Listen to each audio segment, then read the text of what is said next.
Today is Daily Cyber number 105. I'm really excited about everything that's changing and modifying.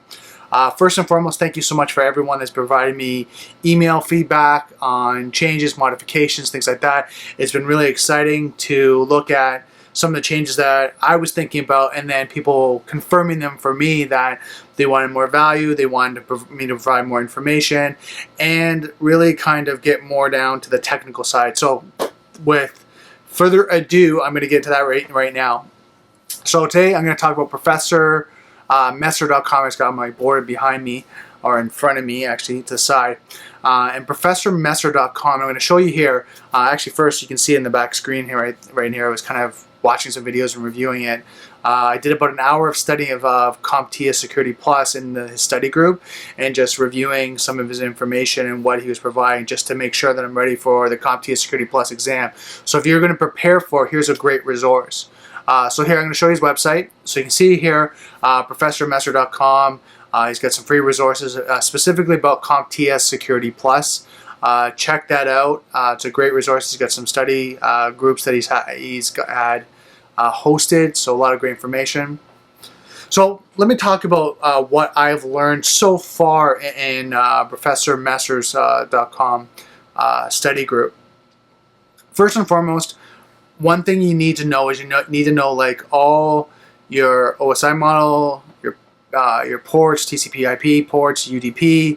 You need to memorize, and also you need to know your attack vectors, your vulnerabilities, especially when it comes to servers, wireless security systems, WEP, WPA1 and WPA2, things like that. You have to know how they can be compromised, how people can be compromised, what are the attack vectors. So, for example, social engineering, in-the-middle attacks, things like that. Just make sure you know them inside out, and how they end. Brute force attacks, denial of service attacks, distributed denial of service attacks. Make sure you know how they're actually done. I'm just trying to think if there's any more attacks that I forgot to mention. SQL injections, cross-site scripting, fuzzing attacks, so things like that. I'm sure there's more, but make sure you know not just the definitions, but how they're applied, and what resources are they applied to. Because what happens is when you're going to get asked in the CompTIA Security test is actually the application, how it's applied, how you defend against, and some of the things that Professor Messer is going through. It's the same thing. So make sure you know that inside and out. Next thing is, like I said, ports. Make sure you know your TCP/IP, your OSI models, all the real technical memorization. If you're not dealing with it, maybe you're not setting up firewalls, which I'm not. I'm not doing that day in and day out. So if you're not doing that, you got to keep working with them and memorize, the TCP/IP ports. And I'm sure you can Google them and find them if you don't have a resource.